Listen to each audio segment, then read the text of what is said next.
ที่พม่าเนี่ยเขาเชื่อกันว่าเมืองมันดาเลย์เมืองหลวงของพม่าสมัยก่อนเนี่ยอาถรรพ์มากๆเลยค่ะสวัสดีค่ะจากชาแนลพอยต์บิวค่ะเวลาที่พูดถึงเมืองหลวงของพม่าเนี่ยนะคะทุกวันนี้เราอาจจะนึกถึงเมืองเนปิดอร์เราอาจจะนึกถึงเมืองย่างกุ้งถ้าเก่าไปหน่อยใช่ไหมแต่ทุกคนรู้ไหมว่าก่อนที่พม่าจะย้ายเมืองหลวงไปแถวนี้เนี่ยเขาเคยอยู่เมืองหนึ่งชื่อว่าเมืองมันดาเลย์ค่ะและเมืองนั้นน่ะมันมีข่าวลือเรื่องอาถรรพ์แบบโอ้โหน่ากลัวมากขนลุกเลยทุกคนเพราะว่าในสมัยที่พม่าใช้เมืองมันดาเลย์เป็นเมืองหลวงเนี่ยนะมันเกิดเรื่องเกิดราวอะไรมากมายไปจนกระทั่งถึงเลเวลแรงๆเลยคือพม่าเนี่ยเสียเอกราชให้กับอังกฤษเลยนะคะซึ่งเหตุการณ์ทั้งหมดเนี่ยเขาก็เชื่อกันว่าเกิดจากอาถรรพ์ของเมืองมันดาเลย์นี่แหละค่ะว่าแต่เมืองมันดาเลย์มันอาถรรพ์ขนาดไหนมันเกิดเรื่องอะไรขึ้นบ้างวันนี้วิวเก็บรวบรวมมาเล่าให้ฟังแล้วค่ะถ้าพร้อมจะฟังเรื่องราวที่ทั้งสนุกและได้สาระกันแล้วก็ไปฟังกันเลยค่ะไหนใครเห็นวิวไปเที่ยวแล้วอยากไปเที่ยวแบบวิวบ้างคะใครเห็นวิวไปเที่ยวแล้วทั้งสนุกทั้งได้สาระแถมกินหรูอยู่สบายแล้วอยากไปแบบวิวบ้างตอนนี้ Point View on Tour มีทริปมากมายให้ทุกคนได้เลือกไปเที่ยวแล้วนะคะไม่ว่าจะเป็นทริปยอดฮิตที่ทุกคนแย่งกันอย่างทริปอียิปต์ซึ่งมีทั้งแบบไปชิลๆ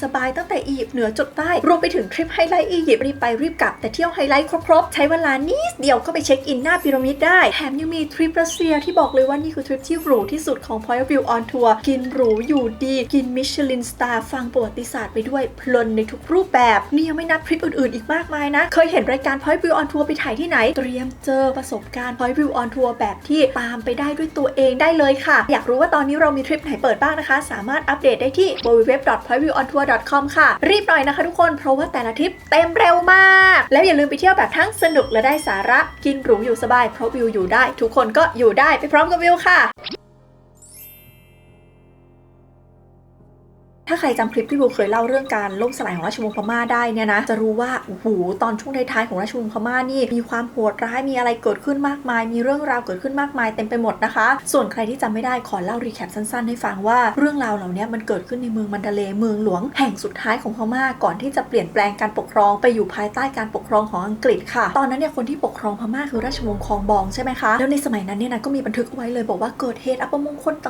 ่างๆขึ้นในเมืองมากมายไม่ว่าจะเป็นกบฏชิงราชสมบัติที่เกิดขึ้นถึง2 ครั้งเล่นเอาพระเจ้ามินโดงที่เป็นกษัตริย์องค์รองสุดท้ายของพม่าเนี่ยแทบจะเอาชีวิตไม่รอดแถมในช่วงปลายรัชสมัยของพระเจ้ามินโดงเนี่ยนะตอนที่พระเจ้ามินโดงกำลังจะสวรรคตเนี่ยก็มาเกิดโศกนาฏกรรมน้องเลือดในวังมันดาเลย์อีกนะคะเพราะว่ามันมีดราม่าแย่งชิงราชสมบัติกันใหญ่โตก็คือพระนางอเลนันดอร์ที่เป็นมเหสีรองเนี่ยอยากจะให้เจ้าชายที่ตัวเองเล็งไว้ชื่อเจ้าชายทีบอร์เนี่ยขึ้นครองราชย์นะคะเพื่อที่ว่าตัวเองเนี่ยจะได้คุมอยู่หลังบัลลังก์ก็เลยให้ลูกสาวตัวเองเนี่ยก็คือพระนางสุพยาจีกับพระนางสุพยรัตน์ไปแต่งงานกับองค์ชายทีบอร์ใช่ไหมแล้วหลังจากนั้นก็ไปไล่กำจัดองค์ชายอื่นๆที่มีโอกาสจะขึ้นสู่ราชบัลลังก์ก็ฆ่าไปโอ้โหเยอะมากแล้วพอขึ้นมาได้สำเร็จเนี่ยนะก็ยังไม่ได้สงบสุขอีกเพราะว่าพระนางสุพยรัตน์คนน้องเนี่ยก็หึงพี่อีกอะไรอีกเกิดเป็นเรื่องเป็นราวขึ้นมาในวังแถมพอตัวพระนางสุพยรัตน์กำจัดเสี้ยนหนามทางหัวใจได้สำเร็จขึ้นมาคุมวังปุ๊บก็คือมาคุมพระเจ้าทีบอร์ที่เป็นกษัตริย์องค์สุดท้ายไม่มีปากไม่มีเสียงอะไรตัวพระนางสุพยรัตน์เองก็สั่งกำจัดเสี้ยนหนามทางการเมืองของตัวเองพวกคนในราชวงศ์ในอะไรพี่น้องสายเลือดเดียวกันขุนนางที่แข็งข้ออะไรก็คือโดนสังหารหมู่ไปเยอะมากคือเรียกได้ว่าเป็นการสังหารหมู่ในวังมันดาเลย์เลยนะคะแล้วเรื่องนี้หลายคนก็จะเคยได้ยินว่าแบบมีการจับคนเอาลงไปในหลุมแล้วก็เอาดินกลบเอาช้างไปกระทืบเพื่อว่าจะให้ศพเนี่ยมันยุบลงไปอะไรลงไปกลิ่นเหม็นไปทั้งเมืองแต่ว่าในขณะเดียวกันพระเจ้าทีบอร์ก็ไม่รู้เรื่องรู้ราวเพราะว่าโดนเชิญไปอยู่อีกที่นึงมีเพลงประโคมกลบเสียงกรีดร้องเอาไว้เนี่ยคือหนึ่งในเหตุการณ์วุ่นวายที่เกิดขึ้นในวังมันดาเลย์แล้วยังไม่พอหลังเหตุการณ์นี้มันก็ยังไปเกิดเรื่องว่าข่าวนี้หลุดออกไปให้ประชาชนได้รับรู้ประชาชนก็รับไม่ได้อังกฤษซึ่งกำลังจ้องพม่าตาเป็นมันก็มองว่าอุ๊ยนี่แหละจังหวะที่ดีที่ฉันจะได้เข้ามายึดอำนาจและจังหวะนั้นก็ไปมีเรื่องแบบโกงราคาไม้สักกันอะไรกันอังกฤษขอพิจารณาคดีด้วยเงื่อนไขอะไรที่ฝั่งพม่าไม่โอเคแบบนี่ฉันตกเป็นเมืองขึ้นเธอตั้งแต่เมื่อไหร่อะไรเมื่อไหร่ฝั่งพม่าก็ไม่ยอมฝั่งอังกฤษก็บอกว่าเฮ้ยไม่ได้ถ้าเธอไม่ยอมรับเงื่อนไขเนี่ยนะเดี๋ยวฉันยึดเธอเลยแล้วหลังจากนั้นนะคะอังกฤษก็ใช้เวลา11 วันค่ะในการถอนรากถอนโคนราชวงศ์คองบองยึดอำนาจขึ้นมาประกาศให้ราชวงศ์ล่มไปแล้วก็ยึดพม่าเนี่ยเป็นหนึ่งในอาณานิคมของตัวเองไปเรียบร้อยนะคะส่วนตัวสมาชิกราชวงศ์เนี่ยก็ถูกเนรเทศออกจากพม่าไปต้องระเหตุระเหเร่ร่อนไปอยู่แถวอินเดียแล้วตอนออกไปนี่คือออกไปอนาถมากไม่ได้นั่งราชรถสวยๆนะนั่งระแทะโคเทียมเกวียนไปก็คือเหมือนแบบนั่งเกวียนอะแล้วพวกเราราชวงศ์ทั้งหลายที่เหลือรอดเนี่ยนะคะก็ไม่ได้กลับมาที่บ้านเกิดเลยเหตุการณ์นองเลือดราชวงศ์ล่มสลายเลยทั้งหมดที่วิวเล่าให้ฟังเนี่ยนะฟังดูเหมือนมันอยู่ในประวัติศาสตร์ที่ยาวนานใช่ไหมแต่ทั้งหมดเนี่ยมันเกิดขึ้นในแค่ระยะเวลา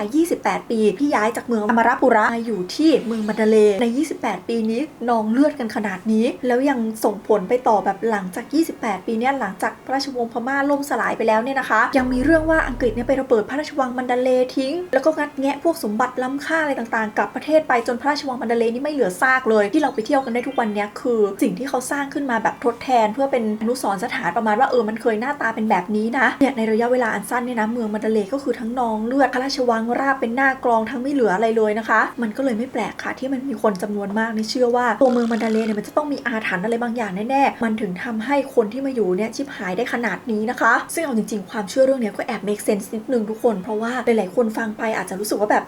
มันก็เป็นช่วงท้ายๆของราชวงศ์อยู่แล้วมันก็ไม่แปลกที่เขาจะต่อสู้กันนองเลือดนู่นนี่นั่นไม่เห็นมีเรื่องอะไรมหัศจรรย์แบบอธิบายไม่ได้จนถึงขั้นเป็นอาถรรพ์เลยแต่ทุกคนรู้ไหมว่าจริงๆแล้วไอ้เรื่องข่าวหรือเรื่องอาถรรพ์ของมันดาเลย์เนี่ยมันไม่ได้เพิ่งมาตอนราชวงศ์จะล่มสลายเท่านั้นค่ะมันมาตั้งแต่ตอนที่เขาตั้งเมืองแล้วคือมันมีสัญลักษณ์อะไรบางอย่างให้เอ๊ะมาตลอดถ้าเอาตามคนที่เชื่อนะเขาก็บอกว่าเผลอๆถ้าไม่ย้ายมามันดาเลย์เนี่ยอาจจะรอดก็ได้ย้อนกลับไปในช่วงประมาณกลางศตวรรษที่18เนี่ยนะคะมันเป็นช่วงเวลาที่ราชวงศ์ตองปูเนี่ยล่มสลายไปแล้วราชวงศ์คองบองก็สถาปนาตัวเองขึ้นมาครองแทนใช่ไหมทีนี้ราชวงศ์คองบองเขาก็พยายามจะขยายอำนาจตัวเองไปเรื่อยๆก็ขยายไปตรงนั้นตรงนี้ตรงนู้นคือเรียกได้ว่าราชวงศ์คองบองสมัยแรกๆนี่เป็นยุครุ่งเรืองของพม่าเลยประเด็นคือตอนนั้นเนี่ยมันมีอาณาจักรหนึ่งที่อยู่ติดกับดินแดนราชวงศ์คองบองขยายไปมากๆก็คือเบงกอลค่ะเบงกอลทุกวันนี้เรารู้ใช่ไหมมันคือบริเวณบังคลาเทศซึ่งในเวลานั้นเนี่ยมันอยู่ภายใต้การปกครองของจักรวรรดิอังกฤษเพราะว่าเขายึดบริเวณอินเดียไปแล้วไงสมัยนั้นประเทศบังคลาเทศยังไม่มีนะคะประเทศบังคลาเทศเพิ่งจะมาเกิดหลังจากอินเดียได้รับเอกราชจากอังกฤษจากอะไรแล้วเขาแตกประเทศกันอีกทีนะดังนั้นตอนนั้นเนี่ยพอราชวงศ์คองบองแผ่ขยายอำนาจไปแล้วมันไปใกล้บริเวณเขตอิทธิพลของอังกฤษมากๆมันก็เริ่มมีความเอะกันแล้วว่าเฮ้ยไทยแดนมันติดกันแล้วนะจะแย่งที่กันหรือเปล่าอะไรหรือเปล่าจะเกิดสงครามพม่าอังกฤษหรือเปล่าและแล้วนะคะสิ่งที่เขากลัวมันก็เกิดขึ้นจริงค่ะความขัดแย้งมันก็นำมาสู่สงครามอังกฤษพม่าครั้งที่1ในช่วงปีคริสต์ศักราชที่1824ถึง1826นะคะแล้วก็ต่อเนื่องมาจนถึงสงครามอังกฤษพม่าครั้งที่2ในปีคริสต์ศักราช1852ค่ะทีนี้ผลจากสงครามที่เกิดขึ้นในนั้นมันก็ทำให้ราชวงศ์คองบองที่ยิ่งใหญ่อาณาจักรพม่าที่เคยยิ่งใหญ่เนี่ยเริ่มเสื่อมอำนาจลงสูญเสียทั้งกำลังคนสูญเสียทั้งกำลังทรัพย์แถมแผ่นดินเนี่ยก็มีการผลัดราชบัลลังก์จากกษัตริย์เดิมเนี่ยกลายเป็นพระเจ้ามินดงซึ่งเป็นกษัตริย์องค์รองสุดท้ายนะคะตอนนั้นเนี่ยพระเจ้ามินดงก็เห็นแล้วว่าเมืองอมรปุระที่เป็นเมืองหลวงของพม่าตอนนั้นอ่ะมันเสียหายแบบหนักมากๆไปแล้วทำเลที่ตั้งดูจากแผนที่สิทุกคนมันใกล้เขตอิทธิพลของอังกฤษไงดังนั้นถ้าอังกฤษจะเข้ามาโจมตีซ้ำมันก็ง่ายแถมเขาเคยตีมาแล้วมันก็ง่ายไปอีกสุดท้ายนะคะพระเจ้ามินดงก็เลยตัดสินใจว่าไม่ได้การละย้ายเมืองหลวงดีกว่าย้ายจากเมืองอมรปุระมาอยู่ที่เมืองมันดาเลย์แล้วกันซึ่งจุดที่พม่าย้ายเมืองหลวงก็อย่างที่วิวเล่าไปก่อนหน้านี้ว่านี่คือจุดเริ่มต้นความเสื่อมของราชวงศ์พม่าแล้วของอาณาจักรพม่าในสมัยนั้นเลยนะคะประเด็นคืออะไรรู้ป่ะไอ้เรื่องย้ายเมืองหลวงเนี่ยเรื่องชัยภูมิก็ส่วนหนึ่งเรื่องอำนาจมันใกล้กันก็ส่วนหนึ่งแต่อีกส่วนหนึ่งที่เขาว่ากันว่าเป็นจุดที่ทำให้พระเจ้ามินดงตัดสินใจแบบใหญ่ๆเลยว่าต้องย้ายออกจากอมรปุระและต้องย้ายมามันดาเลย์ละคือเรื่องของความเชื่อค่ะคือพม่าเนี่ยเขามีความเชื่อเรื่องผีบรรพบุรุษพวกผีแบบรุนแรงอะไรกันที่เรียกว่านัดใช่ไหมเหมือนที่วิวเคยเล่าไปเรื่องเทพทันใจว่าเทพทันใจคือนัดอะคือไม่ใช่เทพแต่ว่าเป็นแบบวิญญาณอีกประเภทหนึ่งรวมถึงเขามีความเชื่อเรื่องพูดผีวิญญาณผีบ้านผีเมืองผีที่ปกครองอะไรคือแบบเชื่อหลายอย่างมากทีนี้พระเจ้ามินดงเนี่ยมีความเชื่อค่ะว่าเฮ้ยการที่รัชกาลก่อนๆเนี่ยแพ้อังกฤษด้วยยับขนาดนี้ทั้งที่พม่าเคยยิ่งใหญ่ในอาณาเขตนี้เคยตีชนะตรงนั้นตรงนี้เคยมีสมัยแบบพระเจ้าผู้ชนะ10 ทิศอะไรมาก่อนเนี่ยมันน่าจะมีใครสักคนเนี่ยไปทำผิดต่อพูดผีวิญญาณที่เราเชื่อกันแน่ๆทำให้ผีบ้านผีเมืองเนี่ยไม่พอใจแล้วก็โดนบันดาลให้พม่าตอนนั้นเนี่ยชิบหายถึงขนาดที่แพ้อังกฤษนะคะทีนี้ในช่วงเวลานั้นเนี่ยพระเจ้ามินดงก็มีนิมิตมีความฝันถึงเมืองมันดาเลย์บ่อยๆด้วยก็เลยเกิดความคิดบันเจิดขึ้นมาค่ะว่าโอ้โหนี่จะต้องเป็นสิ่งศักดิ์สิทธิ์ที่มาดลใจให้ฉันคิดแน่ๆว่าได้เวลาย้ายเมืองหลวงจากเมืองอมรปุระไปที่เมืองมันดาเลย์ละฟังดูก็มงคลอยู่ใช่ไหมไม่น่ามีปัญหาอะไรปรากฏว่าจังหวะที่ย้ายเมืองหลวงมาที่เมืองมันดาเลย์เนี่ยนะแทนที่มันจะมีแบบสัญลักษณ์มงคลหรือว่ามีนิมิตอะไรมงคลแบบมีแสงพุ่งขึ้นมีรุ้งทอประกายบนฟ้าอะไรแบบที่มันควรจะเป็นเวลาสร้างเมืองใหม่เนี่ยนะคะมันไม่ได้เป็นแบบนั้นเลยตอนที่พระเจ้ามินดงสร้างเมืองมันดาเลย์เนี่ยมันมีอะไรแปลกๆเกิดขึ้นเต็มไปหมดค่ะไม่ว่าจะเป็นเรื่องช้างหลวงพระเจ้ามินดงที่แบบล้มลงแล้วก็ตายช้างหลวงนี่เรื่องใหญ่มากนะของความเชื่อแถวเซาท์อีสต์เอเชียเรารู้ใช่ไหมว่าเรากับพม่าตีกันก็แย่งช้างหลวงแย่งช้างเผือกกันนี่แหละมีเหตุการณ์ไฟไหม้พระพลาพระมหายุวราชาซึ่งเป็นพระพลาสำคัญซึ่งเอาจริงๆถ้าเราเคยผ่านประวัติศาสตร์อยุธยามาเราก็จะรู้ว่าเฮ้ยมันมีสัญลักษณ์อะไรแบบนี้ไฟไหม้พระที่นั่งสุริยาตอมรินทร์อะไรเงี้ยเราก็จะรู้สึกแล้วว่าเฮ้ยอันนี้ลางไม่ดีฝั่งพม่าเขาเชื่อแบบนี้เหมือนกันคน ปกติก็คงรู้สึกว่าลางไม่ดีละฉันย้ายเมืองมาเพราะว่าฉันคิดว่ามันลางดีแต่มาเจอลางแบบนี้ควรจะหนีไหมควรจะหาที่ใหม่หรือเปล่าพระเจ้ามินดงก็น่าจะไม่แน่ใจเหมือนกันค่ะก็เลยไปถามเช็คกับโหนหลวงว่าเฮ้ยเป็นยังไงเมืองหลวงใหม่โอเคหรือเปล่าปรากฏโหนหลวงตอนนั้นคอนเฟิร์มบอกว่าไม่มีปัญหาทั้งหมดนี้เป็นเรื่องที่ดี don't worry นะครับเชิญ continue ต่อได้เลยเชิญสร้างเมืองมันดาเลย์ต่อได้เลยปรากฏว่าผ่านไปไม่ทันไรนะคะปีนึงถัดมาค่ะเกิดพายุใหญ่ฟ้าผ่าลงมาที่ปราสาทที่แบบเพิ่งจะสร้างมาในวังอีกแล้วฟ้าผ่ารอบนั้นคือคนตายไป4 คนนะเรียกได้ว่าตำราโหรไหนๆก็ต้องบอกค่ะบอกว่าอันนี้ลางร้ายไม่มีทางจะตีความให้มันเป็นดีได้เลยฟ้าผ่าปราสาทแล้วแบบคนตายเนี่ยแต่ถามว่าพระเจ้ามินดงแคร์ไหมพระเจ้ามินดงแบบเฮ้ยอันนี้ลางไม่ดีหรือเปล่าพระเจ้ามินดงตีความเลยค่ะบอกว่าฟ้าผ่าปราสาทแล้วมีคนตายเนี่ยแปลว่าเป็นสุพรรณนิมิตอันดีพม่าจะสามารถเอาชนะศัตรูได้เนี่ยแล้วหลังจากนั้นมันก็เกิดเรื่องเกิดราวต่อมาเหมือนที่วิวเล่าไปตอนต้นนั่นแหละว่าเกิดการนองเลือดเกิดนู่นเกิดนี่กันจนแบบว่าทุกอย่างล่มสลายไปเลยนะคะคำถามคืออะไรทำให้เมืองมันดาเลย์ต้องสาบขนาดนี้อันนี้วิวก็ต้องบอกทุกคนเลยว่าวิวตอบไม่ได้ค่ะคือในตำนานอะไรมันก็ไม่ได้มีบอกนะว่าเมืองมันดาเลย์เป็นเมืองต้องสาบมาก่อนหรืออะไรมาก่อนแต่มันก็มีคนสันนิษฐานกันค่ะบอกว่าโอ้ยตัวเมืองมันดาเลย์แต่ก่อนมันก็ไม่ได้ต้องสาบต้องอาถรรพ์อะไรหรอกตอนที่ตั้งใจจะย้ายเมืองมาเนี่ยเมืองมันก็ยังเป็นเมืองปกติอยู่นี่แหละแต่ว่าอาถรรพ์ทั้งหลายเนี่ยนะมันมาเริ่มตอนที่ย้ายเมืองนี่แหละค่ะเรื่องของเรื่องก็คือมันมีคนอ้างว่าตอนที่สร้างเมืองมันดาเลย์เนี่ยนะตามสไตล์การสร้างเมืองแบบพม่ามันมีธรรมเนียมที่คนไทยเราจะรู้จักกันดีค่ะคือธรรมเนียมสังเวยคนนะคะเพื่อให้คนเนี่ยมาเป็นผีเฝ้าเมืองซึ่งของไทยเราเนี่ยวิวเคยทำคลิปบอกไปแล้วบอกว่าโอ้ยไทยเราเนี่ยไม่จริงนะคะไม่ได้มีหลักฐานไม่ได้มีอะไร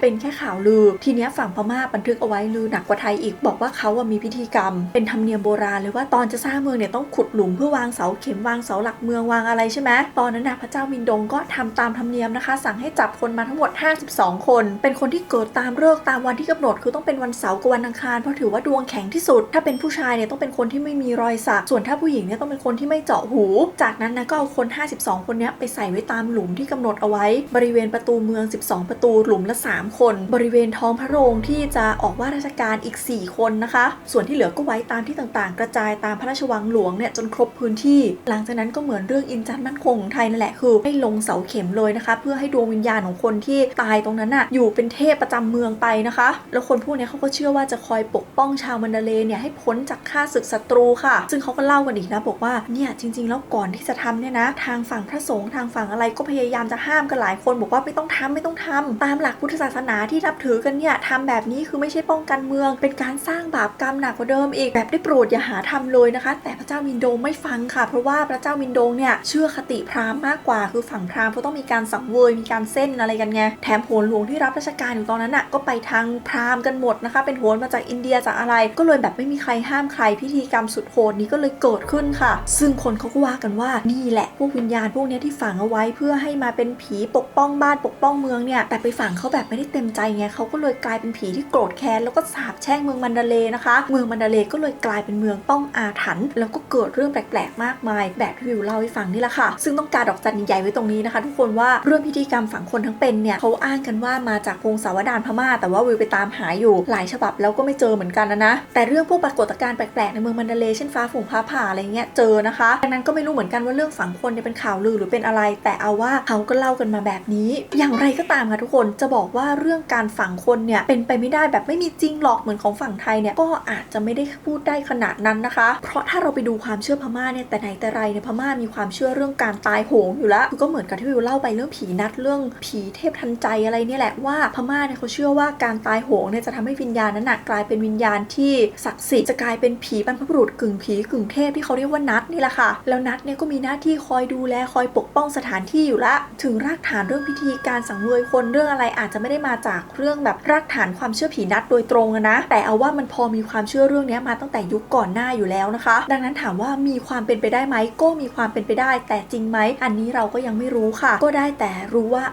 มันมีเรื่องราวที่เขาเล่ากันแบบนี้ว่าสมัยก่อนเนี่ยมันมีความเชื่อแบบนี้แล้วมันก็ทำให้คนเชื่อว่าเมืองมันดาเลย์เนี่ยต้องคำสาปต้องอาถรรพ์จนกระทั่งนำไปสู่การล่มสลายของทุกสิ่งอย่างนะคะแต่ใดๆก็ตามอันนี้ก็เป็นพาร์ทความเชื่อเนาะพาร์ทด้านเหตุผลด้านอะไรเราก็รู้กันอยู่แล้วว่าด้วยสถานการณ์ทางการเมืองสถานการณ์โลกและการทำตัวต่างๆของคนในยุคสมัยนั้นมันก็ค่อนข้างจะชัดเจนอยู่แล้วแหละว่าชะตากรรมของเมืองมันดาเลย์เนี่ยไม่ดีหรอกยังไงก็ต้องนำไปสู่การล่มสลายของราชวงศ์แน่นอนค่ะและทั้งหมดนี้นะคะก็คือเรื่องราวที่วิวเก็บมาเล่าให้ทุกคนฟังก็หวังทุกคนจะชอบกันนะคะถ้าใครชื่นชอบคลิปนี้อย่าลืมกดไลค์เป็นกำลังใจให้วิว แล้วก็กดแชร์เพื่อชวนเพื่อนๆมาดูด้วยกันค่ะแล้วพบกันใหม่โอกาสหน้านะคะทุกคนบ๊ายบายสวัสดีค่ะเอาจริงๆเรื่องอาถรรพ์เมืองมันดาเลย์นะมีคนเล่ากันหลายแบบมากคือเขาไม่ได้เล่ากันแค่ว่าเฮ้ยสมัยพระเจ้ามินโดงมีฆ่าคนมีอะไรเมืองมันดาเลย์ต้องสาปจนส่งผลกระทบต่อพม่านะบางคนเขาเล่ากลับกันอีกทางนึงเลยนะบอกว่าอาถรรพ์เมืองมันดาเลย์เนี่ยคือพระเจ้าทีบอซึ่งเป็นกษัตริย์องค์สุดท้ายเนี่ยสาปเอาไว้ก่อนที่ตัวเองจะออกจากวังไปนะคะสาปเอาไว้บอกว่า